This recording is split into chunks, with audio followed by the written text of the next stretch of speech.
ನಮಸ್ಕಾರ ವೀಕ್ಷಕರೇ, ನೋಡಿದ್ರಲ್ಲ ನಾವೀಗ ಒಂದು ವಿಭಿನ್ನ ವಿಶೇಷ ಕಾರ್ಯಕ್ರಮವನ್ನ ನಿಮಗೆ ತೋರಿಸಿದ್ದೀವಿ. ಶ್ರೀ ವಿದ್ಯಾ ಚೌಡೇಶ್ವರಿ ಅಮ್ಮ ಈ ಶಕ್ತಿ ದೇವತೆಯನ್ನ ಭೂಮಿ ಮೇಲಿನ ದೇವತೆ ಅಂತಾನೆ ಕೋಟ್ಯಾಂತರ ಭಕ್ತರು ಪೂಜಿಸ್ತಾ ಆರಾಧನೆ ಮಾಡ್ತಿದ್ದಾರೆ.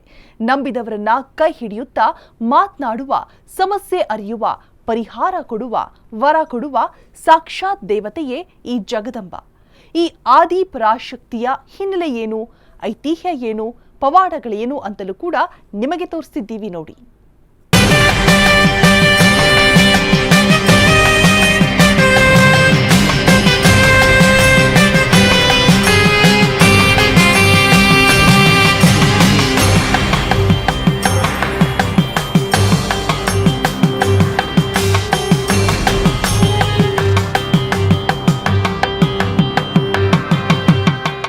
ಶ್ರೀ ವಿದ್ಯಾ ಚೌಡೇಶ್ವರಿ ಅಮ್ಮ ತುಮಕೂರು ಜಿಲ್ಲೆ ಕುಣಿಗಲ್ ತಾಲೂಕಿನ ಹುಲಿಯೂರು ದುರ್ಗಾ ಹೋಬಳಿಯಲ್ಲಿ ಹಂಗರಹಳ್ಳಿಯ ದೀಪಾಂಬುದಿಯ ಕೆರೆಯ ದಡದ ಮೇಲೆ ರಾಮಗಿರಿ, ಭದ್ರಗಿರಿ, ಹಿಮಗಿರಿಯ ತಪ್ಪಲಿನಲ್ಲಿ ನೆಲೆಸಿದ್ದಾಳೆ ಈ ತಾಯಿ.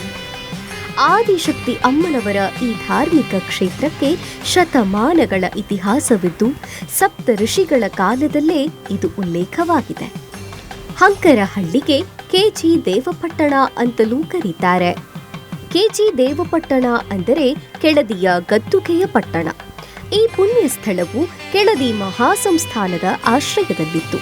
ಮಹಾಕಾಳಿ, ಮಹಾಲಕ್ಷ್ಮಿ ಹಾಗೂ ಮಹಾಸರಸ್ವತಿಯ ಸತ್ಯ ಅವತಾರವನ್ನ ಶ್ರೀ ವಿದ್ಯಾ ಚೌಡೇಶ್ವರಿ ಅಂತ ಆರಾಧಿಸಲಾಗ್ತಿದೆ. ಅಮ್ಮನ ಈ ಸ್ಥಳವು ಇತ್ತೀಚೆಗೆ ಕೆಲ ದಶಕಗಳಿಂದ ಪ್ರವರ್ಧಮಾನಕ್ಕೆ ಬರಲು ಒಂದು ಅಚ್ಚರಿಯ ಪವಾಡವೇ ನಡೆದು ಹೋಗಿತ್ತು. ಈ ಪವಾಡವಾದ್ರೂ ಏನು? ಕಲಿಯುಗದ ಕರುಣಾಮಯಿಯಾಗಿ ವಿದ್ಯಾಚೌಡೇಶ್ವರಿ ಅಮ್ಮನವರು ಅನುಗ್ರಹಿಸಿರೋ ಚಮತ್ಕಾರಗಳೇನು ಅಂತಲೂ ನಿಮಗೆ ತಿಳಿಸ್ತೀವಿ ನೋಡಿ.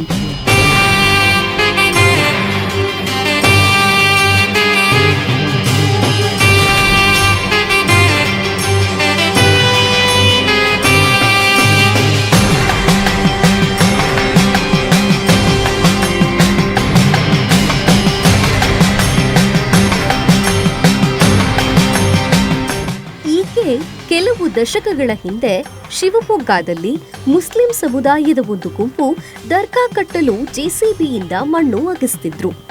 ಮಣ್ಣು ಅಗೆಯುತ್ತಿದ್ದ ವೇಳೆ ಆಶ್ಚರ್ಯಕರ ರೀತಿಯಲ್ಲಿ ಅಲ್ಲಿ ಅಷ್ಟಲೋಹದ ವಿಗ್ರಹ ಮಣ್ಣಿನ ಅಡಿಯಲ್ಲಿ ಸಿಕ್ಕಿತು. ಆಗ ಶರೀಫ್ ಅನ್ನೋರು ಜ್ಯೋತಿಷಿಯೊಬ್ಬರನ್ನ ಭೇಟಿಯಾಗಿ ಆ ವಿಗ್ರಹದ ವೃತ್ತಾಂತದ ಬಗ್ಗೆ ಪ್ರಶ್ನೆ ಕೇಳಿದ್ರೆ ಅದನ್ನು ನಿಮ್ಮ ಮನೆಯಲ್ಲೇ ಪೂಜಿಸಿದರೆ ಒಳ್ಳೆಯದು ಅಂತ ಹೇಳಿ ಕಳುಹಿಸಿದ್ದಾರೆ. ಆ ದೇವಿ ವಿಗ್ರಹವನ್ನು ಮನೆಯಲ್ಲಿ ತಂದಿಟ್ಟುಕೊಂಡ ನಂತರದ ದಿನಗಳಲ್ಲಿ ಶರೀಫ್ ಮನೆಯಲ್ಲಿ ಅಲ್ಲೋಲ ಕಲ್ಲೋಲವೇ ಆಗೋಗಿದೆ. ಕೆಲವು ಸಾವು ನೋವುಗಳು ಸಂಭವಿಸಿವೆ. ಕೊನೆಗೆ ಕೇರಳ ಮೂಲದವರಲ್ಲಿ ಶರೀಫ್ ಅಷ್ಟಮಂಗಳದ ಪ್ರಶ್ನೆ ಕೇಳಿದ್ದಾರೆ. ಆಗ ಅಮ್ಮನವರ ಸತ್ಯಾವತಾರ ತಿಳಿದು ಶರೀಫ್ ಬೆಚ್ಚಿ ಬಿದ್ದಿದ್ದಾರಂತೆ. ಅಷ್ಟಲೋಹದ ಅಗೋಚರ ದೇವಿಯ ಮೂಲ ನೆಲೆ ದೇವಪಟ್ಟಣ ಅನ್ನೋ ಗ್ರಾಮದಲ್ಲಿದೆ ಅಂತ ಅಷ್ಟಮಂಗಳ ಪ್ರಶ್ನೆಯ ಉತ್ತರವಾಗಿ ಕಾಲಜ್ಞಾನಿಗಳು ಸ್ಫೋಟಕ ಸತ್ಯವನ್ನ ಬಹಿರಂಗಪಡಿಸಿದ್ದಾರೆ.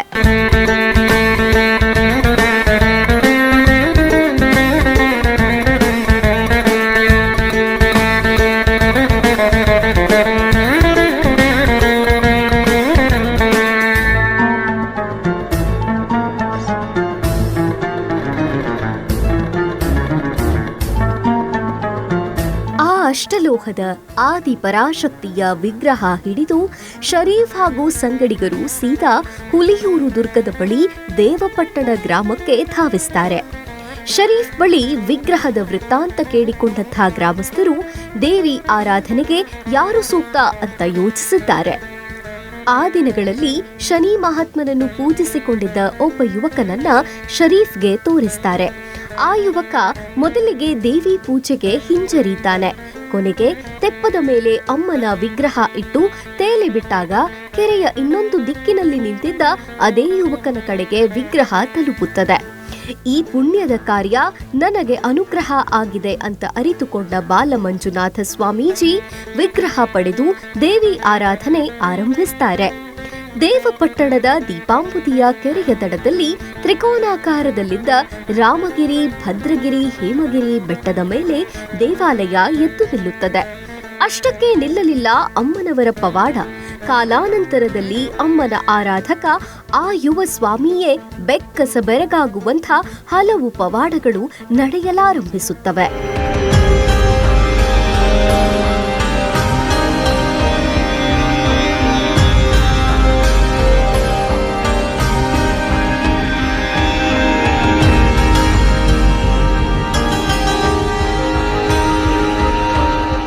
ದೇವಪಟ್ಟಣದ ದೇವಮಾತೆ ಶ್ರೀ ವಿದ್ಯಾ ಚೌಡೇಶ್ವರಿ ಅಮ್ಮನ ಆಲಯದ ಮೇಲೆ ಗರುಡಗಳು ಹಾರಾಡುವ ಮೂಲಕ ಒಂದು ದಿವ್ಯ ಸಂದೇಶ ಕೊಡಲಾರಂಭಿಸುತ್ತವೆ. ಈ ಮಧ್ಯೆ ತಮಿಳುನಾಡಿನ ವೆಲ್ಲೂರಿನಲ್ಲಿರುವ ಗೋಲ್ಡನ್ ಟೆಂಪಲ್ ಸಂಸ್ಥಾಪಕರಾದ ನಾರಾಯಣಿ ಅಮ್ಮನವರ ಕನಸಿನಲ್ಲಿ ವಿದ್ಯಾ ಚೌಡೇಶ್ವರಿ ಕಾಣಿಸಿಕೊಳ್ತಾಳೆ. ನಾರಾಯಣಿ ಅಮ್ಮನವರು ಆಗ ಬಾಲಮಂಜುನಾಥ ಸ್ವಾಮಿ ಸಂಪರ್ಕಿಸಿ ಶ್ರೀ ವಿದ್ಯಾ ಚೌಡೇಶ್ವರಿ ತಾಯಿಯನ್ನ ಪೂಜಿಸ್ತಾರೆ. ಆನಂತರ ಅಮ್ಮನ ದೇವಾಲಯದ ಜೀರ್ಣೋದ್ಧಾರಕ್ಕೂ ಕೋಟ್ಯಾಂತರ ರೂಪಾಯಿ ನೀಡುವ ಮೂಲಕವೂ ನೆರವಾಗುತ್ತಾರೆ. ಶ್ರೀ ವಿದ್ಯಾ ಚೌಡೇಶ್ವರಿಯ ಅಣ್ಣನಾದ ಕದಳಿ ವೆಂಕಟರಮಣ ಸ್ವಾಮಿ ಹಾಗೂ ತಂಗಿ ಚಿಕ್ಕ ಚೌಡಮ್ಮ ಸಹ ಇದೇ ಕ್ಷೇತ್ರದಲ್ಲಿದ್ದಾರೆ. ಅಮ್ಮನವರ ದೇವಾಲಯ ಬೃಹದಾಕಾರವಾಗಿ ನಿರ್ಮಾಣವಾಗುತ್ತಿದ್ದಂತೆ ಬರೀ ಕರ್ನಾಟಕ ಮಾತ್ರವಲ್ಲ, ಬೇರೆ ಬೇರೆ ರಾಜ್ಯಗಳಿಂದ ಹೊರ ದೇಶಗಳಿಂದಲೂ ಭಕ್ತಾದಿಗಳು ಬರ್ತಿದ್ದಾರೆ. ವಿದ್ಯಾ ಚೌಡೇಶ್ವರಿ ಅಮ್ಮನವರ ಪವಾಡ ಕೇಳಿ ದರ್ಶನ ಪಡೆದು ಪುನೀತರಾಗುತ್ತಿದ್ದಾರೆ. ನಾನು ಕಡೂರಿಂದ ಬಂದಿರೋದು. ಆ್ಯಕ್ಚುಲಿ ನನಗೆ ಫ್ಯಾಮಿಲಿಯಲ್ಲಿ ಸ್ವಲ್ಪ ಸಮಸ್ಯೆಗಳಿದೆ. ಆ್ಯಕ್ಚುಲಿ ನಾನಿವಾಗ ಸೆಕೆಂಡ್ ವೀಕ್ ಇಲ್ಲಿ ಬರ್ತಿರೋದು. ಫಸ್ಟ್ ವೀಕ್ ನಾನು ನಮ್ಮ ತಾಯಿ ಜೊತೆ ಬಂದಿದ್ದೆ. ಆ್ಯಕ್ಚುಲಿ ನಾವು ಇದನ್ನು ಇನ್ಸ್ಟಾಗ್ರಾಮಲ್ಲಿ ನೋಡಿ ತಿಳ್ಕೊಂಡು ಇಲ್ಲಿಗೆ ಬಂದಿರೋದು. ನಮಗೇನಿದು ಮುಂಚೆ ಗೊತ್ತಿರಲಿಲ್ಲ, ಹಾಗಾಗಿ ಬೇರೆಯವ್ರ ಮುಖಾಂತರ ತಿಳ್ಕೊಂಡು ಇಲ್ಲಿಗೆ ಬಂದಿದ್ದು. ನಮಗೆ ಒಳ್ಳೇದಾಗಿದೆ. ಇಲ್ಲಿ ಬಂದು ಹೋದ್ಮೇಲಿಂದ ನಮಗೆ ಒಂಥರ ಮನಸ್ಸಿಗೆ ನೆಮ್ಮದಿ ಇದೆ.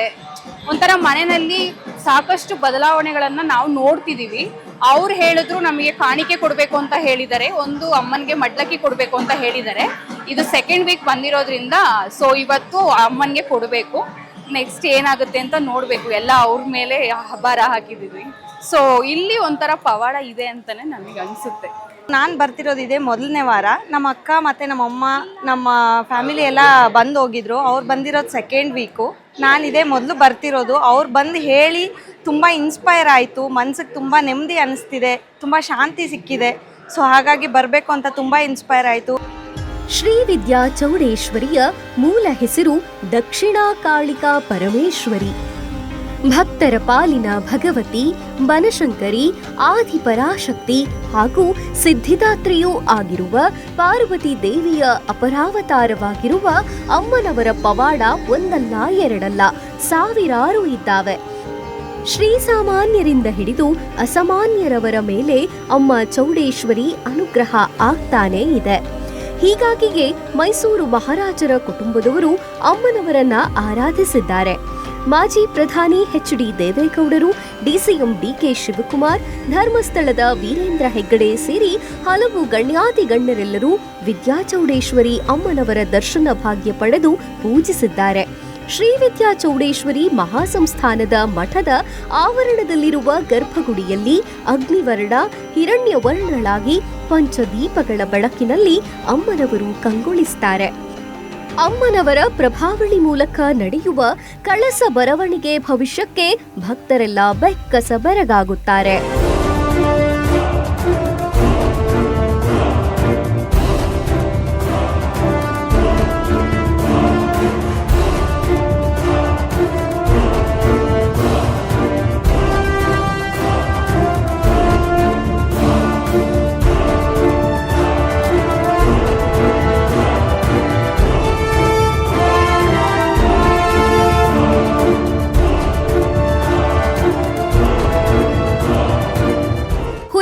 ದುರ್ಗದ ಹಂಗರಹಳ್ಳಿಯ ಅರಣ್ಯ ಪ್ರದೇಶದ ಪ್ರಶಾಂತ ವಾತಾವರಣದಲ್ಲಿ ಪುಟ್ಟ ಬೆಟ್ಟದಂಥ ಜಾಗದ ಮೇಲೆ ಕಟ್ಟಿರುವ ಗರ್ಭಗುಡಿಯಲ್ಲಿ ಅಮ್ಮ ವಿದ್ಯಾ ಚೌಡೇಶ್ವರಿ ದೇವಿ ಪ್ರತಿಷ್ಠಾಪಿತಳಾಗಿದ್ದಾಳೆ.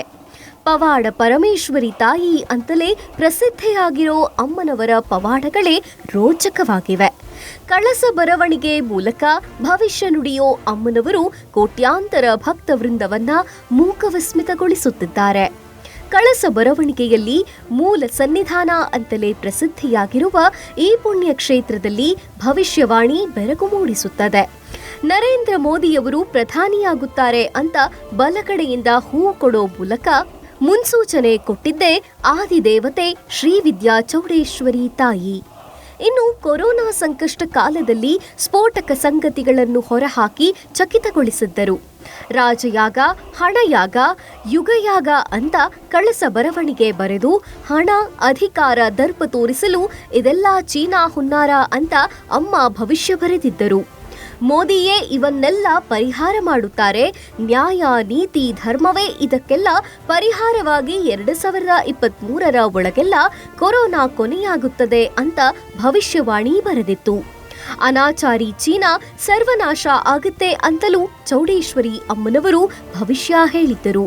ಅವೆಲ್ಲವನ್ನ ಕಣ್ಣಾರೆ ಕಂಡ ಭಕ್ತರು ಅಚ್ಚರಿಗೊಳಗಾಗಿದ್ದರು.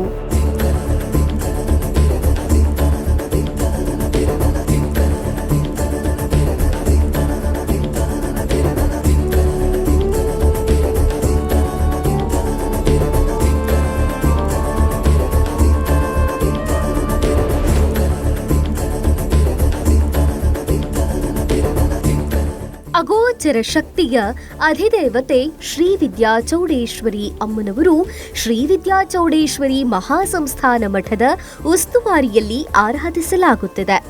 ಉಗ್ರ ದೇವತೆ, ಶಕ್ತಿಶಾಲಿ ವಿಜಯಲಕ್ಷ್ಮಿಯ ಅಪರಾವತಾರವಾಗಿರುವ ಶ್ರೀ ವಿದ್ಯಾ ಚೌಡೇಶ್ವರಿ ದೇವಾಲಯದಲ್ಲಿನ ಪವಾಡ, ಭವಿಷ್ಯಗಳನ್ನು ಕಂಡು ಕೇಳುವ ಭಕ್ತ ಸಮೂಹ ನಿಬ್ಬೆರಗಾಗುತ್ತಿದೆ.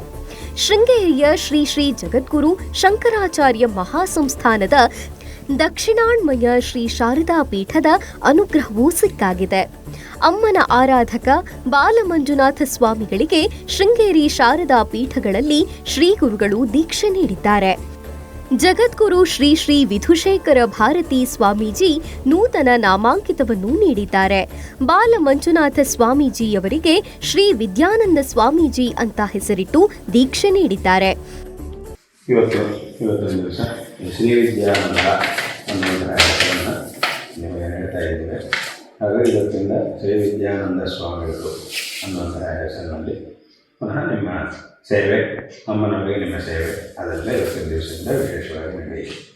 ಮತ್ತು ಅಲ್ಲಿರುವಂತಹ ಅಮ್ಮನವರು ಶ್ರೀ ವಿದ್ಯಾ ಚೌಡೇಶ್ವರಿ ಅಮ್ಮನವರಾದ್ದರಿಂದ ಆ ಅಮ್ಮನವರ ಒಂದು ಹೆಸರನ್ನೇ ಸೇರಿಸಿ ಅದಕ್ಕೆ ಯಾರನ್ನ ಅನ್ನೋ ಪದವನ್ನು ಸೇರಿಸುವ ಕ್ರಮ ಅದು ಹಿಂದಿನಿಂದಲೂ ಬಂದಿದೆ.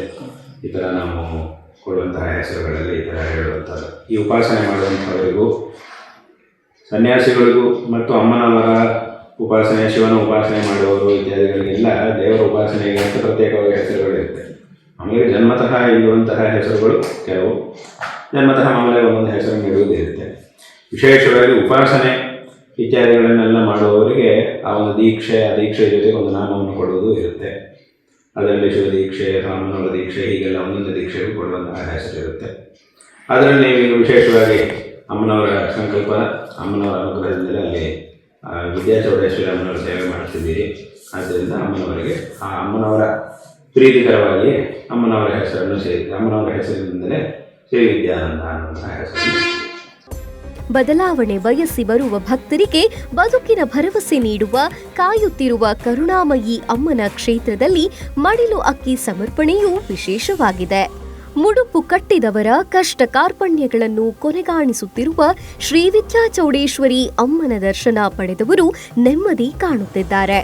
ಬೇಡಿದ ವರಗಳ ನೀಡುವ ತಾಯಿ ಅಂತಲೇ ದರ್ಶನ ಭಾಗ್ಯ ನೀಡುತ್ತಿರುವ ಅಮ್ಮನ ಕ್ಷೇತ್ರದಲ್ಲಿ ಗೋಸೇವೆಯೂ ನಿರಂತರವಾಗಿ ನಡೆಯುತ್ತಿದೆ. ದಿಕ್ಕೆಟ್ಟವರಿಗೆ, ಸಮಸ್ಯೆಗಳ ಸುಳಿಯಲ್ಲಿ ಸೆಣಸಾಡುತ್ತಿರುವವರಿಗೆ ಅಮ್ಮನ ಕ್ಷೇತ್ರವೇ ತವರು ಮನೆಯಾಗಿದೆ.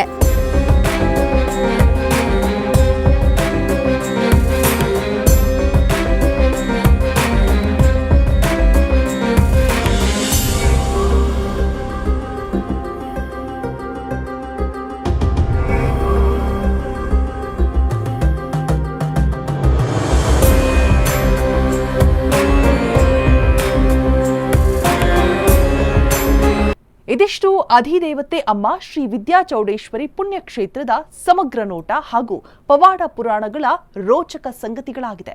ಇನ್ನಷ್ಟು ಅಚ್ಚರಿ, ಅದ್ಭುತ ಸಂಚಿಕೆಗಳೊಂದಿಗೆ ನಿಮ್ಮ ಮುಂದೆ ಬರ್ತೀವಿ. ಎಂದಿನಂತೆಯೇ ಯಾವಾಗಲೂ ನೋಡ್ತಾ ಇರಿ ನಿಮ್ಮ ಅಶ್ವವೇಗ ನ್ಯೂಸ್, ಸತ್ಯಾನ್ವೇಷಣೆಯ ಓಟದಲ್ಲಿ.